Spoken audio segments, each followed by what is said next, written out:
This Ihsas Khan, Australia's 9/11 terror trial, is brought to you by Kelly Fedor, chief court reporter for that news juggernaut, Channel 9, that just brings you the news every night with Peter Overton. Well, no, she just goes on with an absolute load of garbage, which I'll get to in a minute. I'm going to jump straight to who does have the real story. Now, by real story, don't get your hopes up. I don't mean someone has exposed it for the hoax that it is. That's the real story.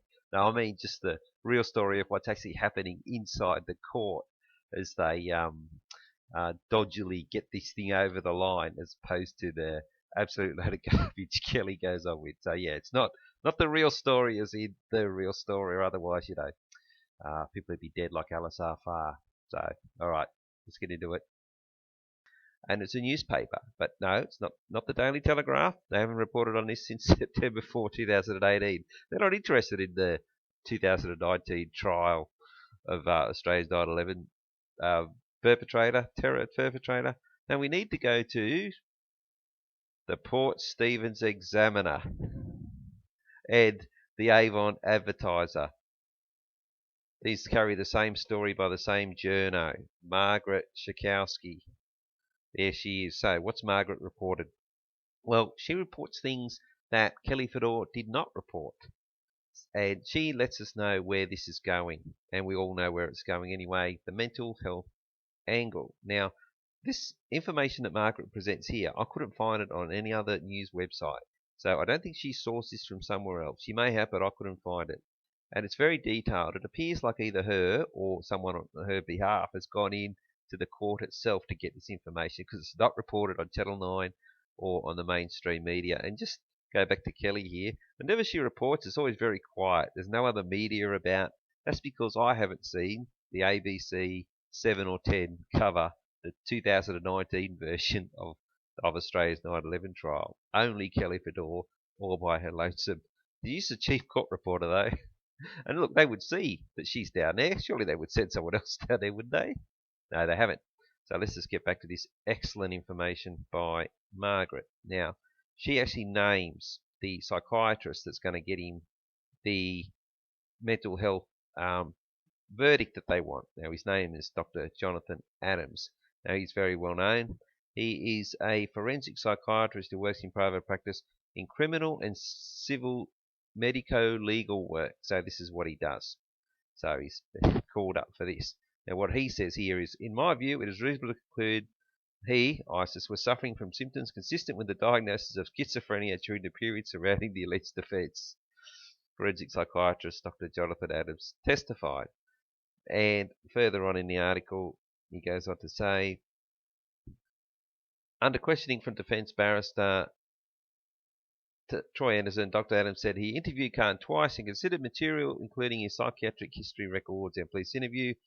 In his view, Ihsas Khan's religious extremism came about in the context of his mental illness, and there were reasonable grounds to conclude he was experiencing a psychotic episode at the time of the stabbing. So, there you have it. There's a bit more into this, but this is the information that Margaret's presented in the Port Stephens, and the highly circulated Port Stephens Examiner. Not picked up anywhere else in mainstream media, not even working off the back of Margaret's work. Maybe that's what she was hoping. I got news for you, Margaret. You're working hard, but yeah, not doing exactly what they want you to do. So that's it. Story broken by Margaret that this is going to go down the mental health angle. So we just go back to Kelly and her work here. Now, the purpose of this story is to prep the public for the mentally unwell, therefore not guilty verdict, which is coming, while leaving out pesky details like the name of the psychiatrist who came up with it, because for some reason, he's not mentioned. You would have thought he would want it to be. He's got his own practice, so, get a higher profile, but no. Only Margaret divulged who the practitioner was. And in fact, I'll just show you exactly how they're going to get it over the line without mentioning the psychiatrist. The calls played at Khan's Supreme Court trial, where he has argued he is not guilty on the basis he had schizophrenia. I tried to emphasise that I was mentally unwell. I've been mentally unwell for a long time. I was off my medication. So there you have it. Somehow Kelly has gotten the transcript or the audio, because you're not allowed to take audio in the court.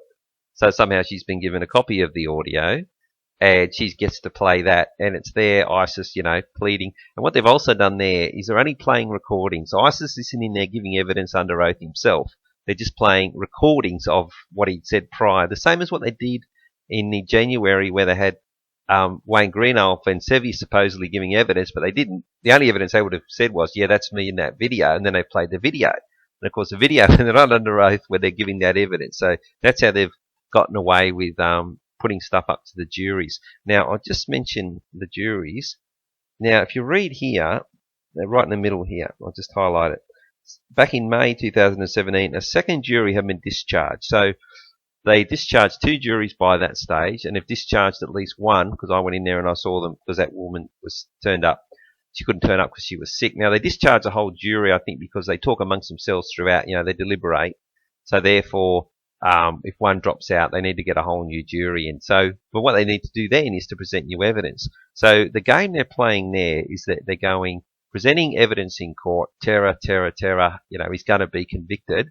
Then they're discharging the jury, and then they're steadily, with each new jury that comes in, lowering the emphasis on the stabbing and the terror and upping the emphasis on the mentally ill side of the thing. So that way the jury will be swayed to go with the mentally ill. So they get their story that it's terror, but at the same time, the jury then comes up with a verdict. So it'll be interesting to see if they publish the verdict or whether they just leave it at this. On Channel 9, hopefully Margaret will publish the actual verdict itself. So, all right, that's it for this one.